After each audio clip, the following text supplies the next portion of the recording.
श्री गणेशाय नमः। वक्रतुंड महाकाय सूर्यकोटि समप्रभ निर्विघ्नं कुरु मे देवं सर्वकार्येषु सर्वदा। अब हम गणेश जी का नाम लेकर शिव पुराण प्रारंभ करते हैं। ओम नमः शिवाय, ओम नमः शिवाय, ओम नमः शिवाय। भोले बाबा को, शंकर भगवान को कोटि कोटि प्रणाम। शिव पुराण में श्री रुद्र संहिता के द्वितीय खंड में 36वां अध्याय प्रारंभ करते हैं। श्री हरि और वीरभद्र का युद्ध। ब्रह्मा जी कहते हैं, नारद, जब शिवजी की आज्ञा पाकर वीरभद्र की विशाल सेना ने यज्ञशाला में प्रवेश किया तो वहां उपस्थित सभी देवता अपने प्राणों की रक्षा के लिए शिवगणों से युद्ध करने लगे, परंतु शिवगणों की वीरता और पराक्रम के आगे उनकी एक न चली। सारे देवता पराजित होकर वहां से भागने लगे। तब इंद्र आदि लोकपाल युद्ध के लिए आगे आए।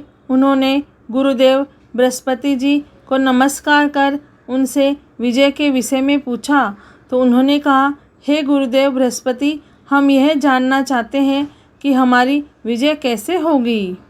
उनकी यह बात सुनकर बृहस्पति जी बोले, हे इंद्र, समस्त कर्मों का फल देने वाले तो ईश्वर है। सभी को अपनी करनी का फल अवश्य भुगतना पड़ता है। जो ईश्वर के अस्तित्व को जानकर और समझकर उनकी शरण में आकर अच्छे कर्म करता है, उसी को उसके सत्कर्मों का फल मिलता है। परंतु जो ईश्वर की आज्ञा के विरुद्ध कार्य करता है वह ईश्वर द्रोही कहलाता है और उसे किसी भी अच्छे फल की प्राप्ति नहीं होती। उन परम पुण्य भगवान शिव के स्वरूप को जानना अत्यंत कठिन है। वे सिर्फ अपने भक्तों के ही अधीन है, इसलिए उन्हें भक्त वत्सल भी कहा जाता है। भक्ति और ईश्वर सत्ता में विश्वास न रखने वाले मनुष्य यदि वेदों का 10,000 बार भी अध्ययन कर ले तो भी भगवान शिव के स्वरूप को भली भांति नहीं जान पाएंगे। भगवान शिव के शांत, निर्विकार एवं उत्तम दृष्टि से ध्यान करने एवं उनकी उपासना करने से ही शिव तत्व की प्राप्ति होती है। तुम उन करुणा निधान भगवान महेश्वर की अवहेलना करने वाले उस मूर्ख दक्ष के निमंत्रण पर यहाँ इस यज्ञ में भाग लेने आ गए हो। भगवान शिव की पत्नी देवी सती का भी इस यज्ञ में घोर अपमान हुआ है। उन्होंने इसी यज्ञ में अपने प्राणों की आहुति दे दी है। इस कारण भगवान शंकर ने रुष्ट होकर इस यज्ञ का विध्वंस करने के लिए वीरभद्र के नेतृत्व में अपने शिवगणों को भेजा है। अब इस यज्ञ के विनाश को रोक पाना किसी के भी वश में नहीं है। अब चाहकर भी तुम लोग कुछ नहीं कर सकते। बृहस्पति जी के वचन सुनकर इंद्र सहित अन्य देवता चिंता में पड़ गए। सभी वीरभद्र और अन्य शिवगण उनके निकट पहुंच गए। वहां वीरभद्र ने उन सभी को बहुत डांटा और फटकारा। गुस्से से वीरभद्र ने इंद्र सहित सभी देवताओं पर अपने तीखे बाणों से प्रहार करना शुरू कर दिया। बाणों से घायल हुए सभी देवताओं में हाहाकार मच गया और वे अपने प्राणों की रक्षा के लिए यज्ञ मंडप से भाग खड़े हुए। यह देखकर वहां उपस्थित सभी ऋषि मुनि भयभीत होकर श्री हरि के सम्मुख प्राण रक्षा के लिए प्रार्थना करने लगे। तब मैं और विष्णु जी वीरभद्र से युद्ध करने के लिए उनके पास गए। हमें देखकर वीरभद्र, जो पहले से ही क्रोधित थे, हम सबको डांटने लगे। उनके कठोर वचनों को सुनकर विष्णु जी मुस्कुराते हुए बोले, हे शिव भक्त वीरभद्र, मैं भी भगवान शिव का ही भक्त हूँ। उनमें मेरी अपार श्रद्धा है। मैं उन्हीं का सेवक हूँ। परंतु दक्ष अज्ञानी और मूर्ख है। यह सिर्फ कर्म कांडों में ही विश्वास रखता है। जिस प्रकार महेश्वर भगवान अपने भक्तों के ही अधीन है, उसी प्रकार मैं भी अपने भक्तों के ही अधीन हूँ। दक्ष मेरा अनन्य भक्त है। उसकी बारंबार प्रार्थना पर मुझे इस यज्ञ में उपस्थित होना पड़ा। हे वीरभद्र, तुम रुद्रदेव के रौद्र रूप अर्थात क्रोध से उत्पन्न हुए हो।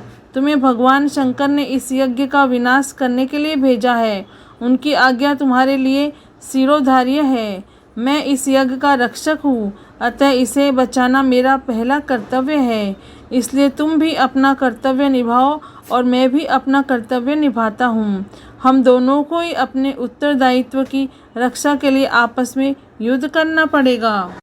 भगवान विष्णु के ये वचन सुनकर वीरभद्र हंसकर बोला कि आप मेरे परमेश्वर भगवान शिव के भक्त हैं। यह जानकर मुझे प्रसन्नता हुई। भगवान, मैं आपको नमस्कार करता हूँ। आप मेरे लिए भगवान शिव के समान ही पूजनीय है। मैं आपका आदर करता हूँ, परंतु शिव आज्ञा के अनुसार मुझे इस यज्ञ का विनाश करना है। यह मेरा कर्तव्य है। यज्ञ का रक्षक होने के नाते इसे बचाना आपका उत्तरदायित्व है। अतः हम दोनों को ही अपना अपना कार्य करना है। तब श्रीहरि और वीरभद्र दोनों ही युद्ध के लिए तैयार हो गए। तत्पश्चात दोनों में घोर युद्ध हुआ। अंत में वीरभद्र ने भगवान विष्णु के सुदर्शन चक्र को जड़ कर दिया, उनके धनुष के 3 टुकड़े कर दिए। वीरभद्र विष्णु जी पर भारी पड़ रहे थे। तब उन्होंने वहां से अंतर्धान होने का विचार किया। सभी देवता व ऋषिगण यह समझ चुके थे कि यह जो कुछ हो रहा है वह देवी सती के प्रति अन्याय और शिवजी के अपमान का ही परिणाम है। इस संकट की घड़ी में कोई भी उनकी रक्षा नहीं कर सकता। तब वे देवता और ऋषिगण शिवजी का स्मरण करते हुए अपने अपने लोक को चले गए।